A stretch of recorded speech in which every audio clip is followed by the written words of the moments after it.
Père et du Fils et du Saint-Esprit. Amen. La grâce de Jésus-Christ notre Seigneur, l'amour de Dieu le Père et la communion du Saint-Esprit soient toujours avec vous. Frères et sœurs, ce matin, nous voulons communiquer avec vous sur un thème assez important intitulé l'autonomie financière des paroisses de la zone rurale. Bien qu'étant d'institution divine et appelée par vocation à annoncer l'évangile à toutes les nations, l'Église a besoin de moyens pour arriver à satisfaire à cette mission. Les moyens en question sont ici, ceux financiers, sans occulter toutes les autres formes d'avoir qui peuvent s'y greffer. Le foncier, le parc automobile, l'immobilier, les autres infrastructures et même le personnel apostolique. Ces moyens ou richesses à portée des baptisés nous sont offerts par Dieu qui nous incite à chercher à les rendre plus viables et accessibles. Et en nous référant à la parabole des talents, on peut aisément admettre que pour parler d'autonomie financière des paroisses, en plus de la grâce divine qui agit et fait agir, nous avons besoin de faire fructifier ces talents. Il faut les développer avec un pragmatisme et un réalisme gagnant, à l'exemple des deux premiers qui ont reçu des montants et qui les ont fait fructifier en Matthieu chapitre 25, versets 14 à 30, Luc chapitre 19, versets 12 à 27. Le Maître Jésus, auteur de cette parabole, montre combien il a le sens du management et l'esprit d'initiative non négligeable dans la gestion des biens. En le prenant pour référence, nous voulons juste souligner sa capacité de collaboration avec les autres, son sens du droit, sa capacité à vivre dans l'équité, à encourager le travail bien fait, mais à savoir également discerner et son pouvoir de leadership. Or, pour arriver à donner aux paroisses une chance d'autonomie financière, il est nécessaire que les termes de collaboration, de droit, d'amour du travail, de discernement, de management et de leadership soient les socles sur lesquels reposeront les actions à mener sous la conduite du Saint-Esprit qui continue d'inspirer et d'éclairer la vie de l'Église à tous les niveaux, y compris au niveau des pasteurs et des fidèles. Ces pasteurs ne peuvent plus se contenter de rester uniquement dans l'église édifice ou dans les bureaux, mais ils doivent également se consacrer à d'autres tâches. L'âme qu'on nourrit sacramentellement, a besoin d'être aidée dans sa prise de conscience, d'actrice du développement de sa paroisse. En d'autres termes, le devoir du prêtre en sa qualité première de missionnaire, qui lui confère la grâce de prêcher, de célébrer avec foi et charité, le pousse en même temps à chercher avec les autres les ressources pour installer une œuvre pastorale efficace, efficiente et porteuse de fruits. Alors, traiter un sujet de ce genre nécessite qu'on puisse évoquer certains aspects que voici. Consulter les Saintes Écritures pour voir ce qu'elles disent sur la richesse, définir la paroisse, indiquer comment les paroissiens doivent faire pour participer à la vie économique de l'Église, relever ou souligner les défis et problèmes qu'on rencontre et donner des propositions susceptibles de promouvoir l'autonomie financière des paroisses. Grand 1. Les Saintes Écritures, économie ou finances. Les Saintes Écritures font cas de la richesse, une richesse qui peut servir la cause du bien, mais qui peut aussi occasionner la chute et même la damnation. De prime abord, avoir des biens n'est pas chose malveillante. Cela fait partie des critères de bénédiction divine. Tout dépend maintenant de comment cela a été acquis et l'usage qu'on en fait. Dans l'Ancien Testament, les sapientiaux ont beaucoup évoqué la richesse, signe de bonheur ou signe de malédiction. Honore l'Éternel avec tous tes biens et avec les prémices de tes revenus, en Proverbe 3, 9, pour signifier que les biens matériels peuvent servir Dieu et le reste du monde. Mais le malheur peut être ceci: ainsi arrive-t-il à tout homme, avide de gain, la cupidité qui cause la perte de ceux qui s'y livrent. Le danger de posséder coûte que coûte, au point de fermer son cœur et ses yeux sur la réalité et le bien à chercher, est un danger réel. Pour Jésus, dans le Nouveau Testament, la richesse n'est pas une fin en soi. C'est pourquoi il s'est beaucoup offusqué des riches qui n'étaient que là pour juste leur propre richesse. Ils ont oublié les pauvres, ils ont oublié de partager, ils ont oublié de travailler pour le règne de Dieu. Mais, ontologiquement, un riche peut être sauvé dans la mesure où Dieu est venu sauver tout le genre humain, quel que soit le statut des uns et des autres. Posséder des richesses pour prospérer dans la foi et dans la charité, nous disons oui. Mais posséder des richesses pour s'emmurer dans l'avarice, l'égoïsme et l'individualisme, nous disons non. Nous savons ce que les premiers chrétiens faisaient, et c'est cela qui nous est rapporté dans les Actes des Apôtres. Ils vendaient leurs propriétés et leurs biens, et ils en partageaient le produit entre tous, selon les besoins de chacun. Acte 2, 45. Cela nous rappelle également ce que Jésus dit dans l'Évangile. Avant de faire quoi que ce soit, il faut savoir faire un devis, planifier nos œuvres.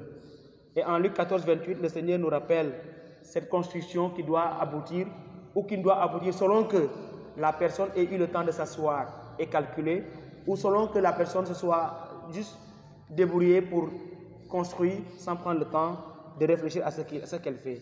Lequel de vous, s'il veut bâtir une tour, ne s'assied d'abord pour calculer la dépense et voir s'il a de quoi terminer? Le Christ savait l'importance du devis et avait une haute estime de la planification. Cela n'est d'ailleurs pas en porte-à-faux avec la parabole du riche et du pauvre Lazare. Quand on ne planifie pas, quand on vit sans vision, on a de la peine à partager avec les autres. Dans nos paroisses rurales, arriver à l'autonomie financière exige un planning en matière de finances, d'investissement et en même temps le souci d'intéresser tout le monde à ce que nous voulons réaliser. Nous sommes à la charge des fidèles, nous avons le devoir de les consulter pour que notre expertise vienne éclairer également le peu de connaissances que nous avons des investissements. Deuxième point, la paroisse. Le Code de droit canonique, au canon 515, le verset 1 définit la paroisse comme suit: et la communauté précise de fidèles qui est constituée d'une manière stable dans l'Église particulière et dont la charge pastorale est confiée au curé comme à son pasteur propre, sous l'autorité de l'évêque diocésain. La paroisse est logée dans un territoire géographique d'un diocèse. Les limites géographiques sont bien définies. Elle est aussi organisée et suit l'organisation interne du diocèse. Même si d'un endroit à un autre, les réalités du milieu influent sur la gestion globale. D'où la raison pour laquelle nous circonscrivons notre réflexion sur les paroisses de la zone rurale que sont les deux doyennés de Tchadjaï et de Fatick. Notons aussi, bien qu'étant mandaté par l'évêque, le curé qui gère cette structure œuvre non pas pour son compte personnel, mais pour toute l'Église. On doit donc éviter les expressions du genre « ma paroisse »,« mes fidèles »,« mes vicaires ». Ils sont plutôt des collaborateurs dont les compétences peuvent être d'un immense apport dans l'administration paroissiale, d'autant que tous, du fait du baptême reçu dans l'Église, sont appelés à exercer leur vie de foi en se référant au Christ, prêtre, prophète et roi. Une royauté à entendre ici dans le sens de service et d'engagement pour doter l'Église de moyens l'aidant à exercer sa mission. À ce niveau, chaque groupe ou corps est soumis à des droits et à des devoirs. En paroisse, les droits des fidèles au sacrement, à la formation doctrinale et spirituelle, à l'écoute et à l'accueil, à l'information et à la gestion des biens de la paroisse sont à honorer par les prêtres. Cette gestion a donné à l'Église la prophétique idée de créer dans les paroisses le conseil pastoral paroissial et le conseil pour les affaires économiques. Il peut par ailleurs arriver que le curé et les collaborateurs initient d'autres formes de concertation pour que tous soient au même niveau d'information et sachent ce qui revient à chaque entité comme tâche, mission ou devoir. Le titre 1 du livre 2 du Code de droit canonique de 1983 consacre en ses canons 208 à 223 les obligations et droits de tous les fidèles et en signifie ceux réservés aux fidèles laïcs au titre 2. Pour ce qui touche notre réflexion, nous ne prendrons que le canon 222, les paragraphes 1 et 2 qui stipulent, je cite, « Les fidèles sont tenus par l'obligation de subvenir aux besoins de l'Église afin qu'elle dispose de ce qui est nécessaire au culte divin, aux œuvres d'apostolat et de charité et à l'honnête subsistance de ses ministres. » Paragraphe 2. Ils sont aussi tenus par l'obligation de promouvoir la justice sociale et encore se souvenant du commandement du Seigneur de secourir les pauvres sur le revenu personnel. Fin de citation. Ce canon décline déjà quelques aspects du comment les paroissiens peuvent faire pour participer à la vie économique de l'Église. Troisième point, participation des fidèles à la vie économique de l'Église. L'ouvrier mérite son salaire, Luc 10, verset 7. Parole du Christ qui envoie ses disciples en mission. Le canon 222 parle d'obligation, autrement dit, les fidèles doivent faire vivre l'Église. Les besoins matériels et financiers de l'Église sont destinés, d'une part, au culte divin, aux œuvres d'apostolat et d'autre part, à la subsistance des ministres de l'Église. Il est alors du devoir des fidèles de s'acquitter des tâches matérielles et financières susceptibles de donner au culte divin son rayonnement. Concrètement, aux fidèles devraient revenir de concert avec les pasteurs les constructions d'édifices religieux, la prise en charge de toute la logistique cultuelle, achat d'hosties, de vin de messe, de cierges, de nappes, d'encens, d'instruments de musique et même l'entretien de l'Église pour sa propreté. Pour les œuvres de l'apostolat, il faut aussi des moyens pour que l'Évangile touche toutes les couches et fasse profiter aux autres des grâces divines.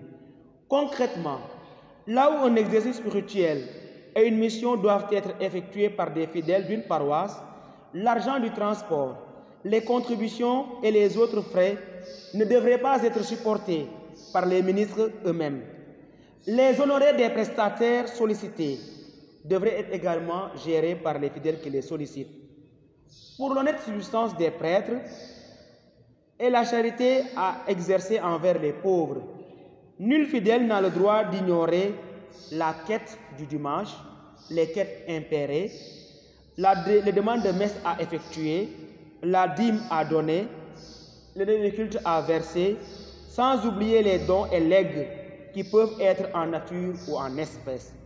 Dans les paroisses où existent des fonds destinés à telle ou telle rubrique et dont l'alimentation se fait souvent, suivant un mode de concertation, de cotisation, ou bien par prélèvement de quelques francs issus des recettes des différentes manifestations organisées, il revient aussi aux fidèles d'honorer leur part sous peine de faillir à leur devoir. Le récit d'envoi en mission des disciples, où Jésus demande à ces derniers de ne manger que ce qu'on leur sert, ferme la porte à tout discours du genre « je n'ai rien à donner à l'Église ». Autant Dieu bénit les actions des riches, autant il bénit et agrée celles des âmes pauvres. La veuve, ayant mis ses 2 piécettes dans le tronc au temple, en est un exemple parfait, en Luc chapitre 21, verset 2. Par ailleurs, l'Église étant une institution caractérisée par sa vocation de mère et de servante, témoin de la miséricorde divine, tout fidèle a l'obligation ou doit avoir le souci de servir l'Église et non de s'en servir. Un service qui rejoint le paragraphe 2 du canon 222 qui invite les fidèles à se porter garant dans l'aide à apporter aux pauvres, étant entendu qu'elle est un devoir de charité et une porte d'entrée dans le royaume des cieux, confère le jugement dernier, chapitre 25. J'avais faim, vous me donnez à manger, ainsi de suite. Enfin, sachant que de façon naturelle, le fait de secourir est inscrit dans la nature humaine, a-t-on besoin d'être sollicité si nous sommes sûrs de pouvoir aider? Rien n'est plus beau et plus édifiant que la spontanéité, bien soulignée par l'apôtre Paul qui dit bien, il y a plus de bonheur à donner qu'à recevoir en Acte 20, verset 35. Le mot participation ne rime pas avec attentisme et refuse de toucher nos porte-monnaies, sachant d'ailleurs que nous n'emporterons rien avec nous à la tombe, qu'on ait des comptes bancaires fournis, qu'on ait beaucoup de richesses, nous les aurons tous ici. Alors on a intérêt à partager et à aider. N'attendons pas toujours un discours d'information pour agir. L'on peut aussi, à notre humble avis, chercher à entrer en contact avec le responsable de la paroisse pour lui dire ce que l'on souhaite faire pour la paroisse ou pour lui demander comment procéder financièrement pour apporter notre soutien. Cependant, la volonté peut bien être présente, mais certaines difficultés ou obstacles empêchent que se réalise le désir de voir les paroisses en zone rurale s'autosuffire financièrement. Quatrième point, difficultés et obstacles. Ces difficultés et obstacles peuvent être considérés à 5 niveaux. Premièrement, au niveau national. Le coût élevé de la vie, la gestion provisoire des crises, l'assistanat parfois politisé font que les difficultés sont toujours présentes.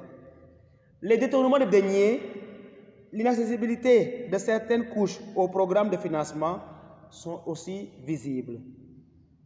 Au niveau environnemental, la zone rurale est enclavée en beaucoup d'endroits. Les sols sont pauvres, les infrastructures sont inexistantes, la pauvreté matérielle est visible. Au niveau des fidèles, nous avons un sentiment d'être laissés en rade dans l'aide venant de l'autorité. Il y a un non-engagement dans la cité et dans les choses de la cité. Peu de catholiques s'engagent politiquement. Beaucoup de fidèles sont encore à l'aide de l'assistanat en pensant que c'est l'Église qui leur doit tout, au point même de calquer leur identité religieuse à la bourse des pasteurs. C'est celui qui me donne, qui est mon vrai pasteur. Une fois qu'il n'est plus là, je change de cap. D'autres fidèles sont réfractaires au changement et pensent que c'est normal et légitime d'adopter Saint-Père idem, le même mode de pensée et de vie d'hier. Les moyens financiers, matériels et autres dont ils disposent sont investis dans les cérémonies, dans les choses profanes et dans la vie et non dans la vie ecclésiale. Certains fidèles usent même malheureusement des biens de l'Église en toute impunité. Au niveau des pasteurs, le sentiment d'impuissance peut régner ou la résignation. On note parfois aussi un refus de collaborer avec les autres.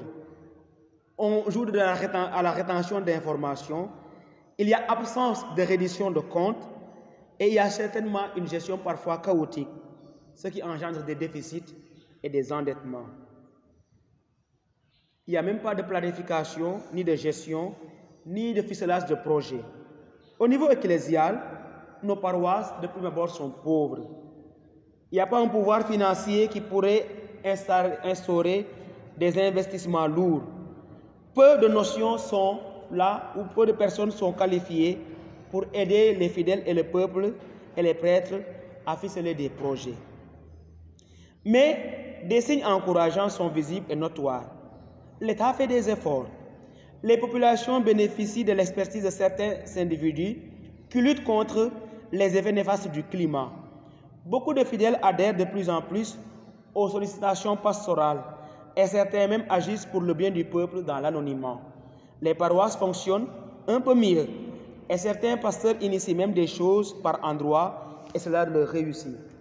Ces signes clignotants, dans le sens positif, sont déjà des indicateurs pouvant faire des paroisses des lieux où l'autonomie financière est possible.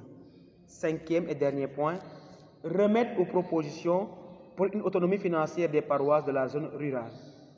Si le désert a refleuri par endroits et que l'humain ait eu le courage de vivre dans des zones hostiles, on peut développer économiquement les paroisses qui nous sont confiées. L'abbé Robert Djamendour, qui a publié un ouvrage dans ce sens, tout comme le document sur la zone rurale produit dans les années 2013, sont des outils qui peuvent inspirer plus d'un. Mais pour envisager ces remèdes, il nous semble utile et indispensable de commencer par le préalable que voici. Prier, oui, prier, s'asseoir et réfléchir en discutant, en échangeant avec les autres collaborateurs prêtres et fidèles pour dresser des plans d'action et d'investissement à long terme. Ensuite, au plan national et environnemental, approcher l'État et ses services pour connaître les politiques et programmes de développement mis en place dans la zone. Avoir aussi la latitude d'accéder aux créneaux de financement ou de formation. Entretenir avec les collectivités territoriales des rapports basés sur le partenariat et la confiance. Cette même approche sera adoptée auprès des autres structures non étatiques et qui s'activent dans la promotion du développement socio-économique du Sud. L'Église, dans ce sens, a intérêt à mieux et à beaucoup œuvrer avec sa structure ecclésiale qui est la Caritas. Planifier, ficeler des projets et se concerter en ayant le souci de vérifier si ces projets sont réalistes, réalisables et pérennes. Réalistes, réalisables et pérennes. Il faut en finir avec la politique du provisoire ou du ponctuel, sans avenir. Au niveau des fidèles, faire ou dresser une sorte de données de compétences des uns et des autres et les aider à se muer en association pour avoir plus de facilité au financement.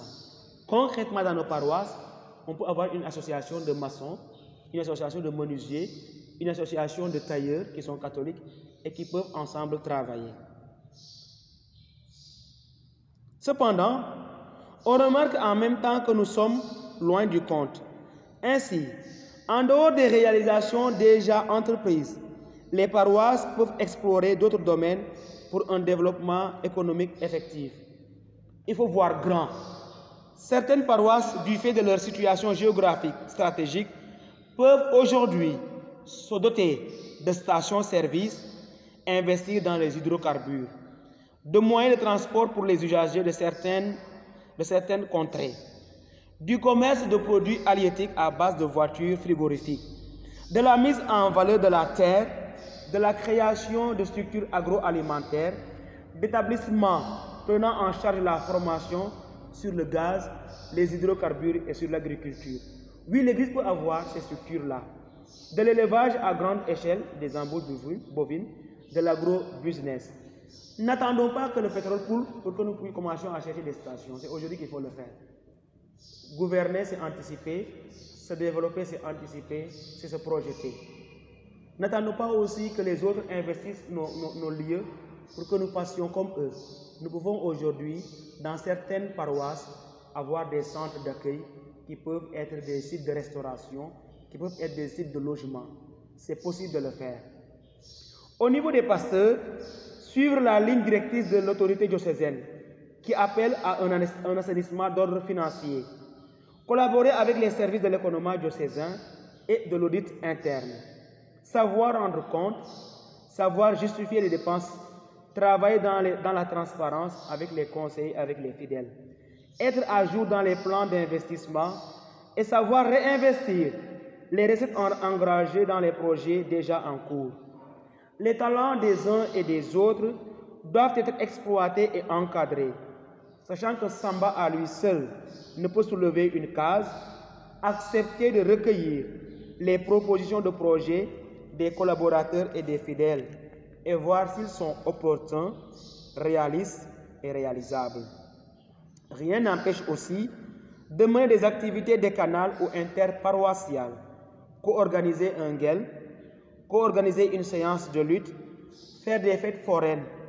Nous n'avons pas besoin de bars dans nos paroisses et de khawaré pour avoir de l'argent.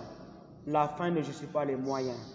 Ces propositions, à notre humble avis, peuvent s'appesantir sur 7 S, 7 comme chiffre et la lettre S, et sur 7 O, 7 comme chiffre et O comme la lettre. O, obéir à Dieu et trouver avec S des solutions en faisant appel à l'inspiration du Saint-Esprit. Ça renvoie à la prière, c'est lui qui agit. O, comme organiser le planning des projets et sécuriser nos avoirs présents et à venir. Organiser et sécuriser nos avoirs. O, orienter nos actions avec un grand esprit de synodalité en tenant compte de la participation et de la communion. La synodalité, c'est participer, vivre la communion pour aller ensemble, marcher ensemble, en orientant nos actions. Oser, investir et s'investir en faisant de la subsidiarité un socle du développement socio-économique de nos paroisses. L'idée étant ici que les grandes paroisses puissent donner un coup de pouce aux petites paroisses, si on peut s'exprimer ainsi.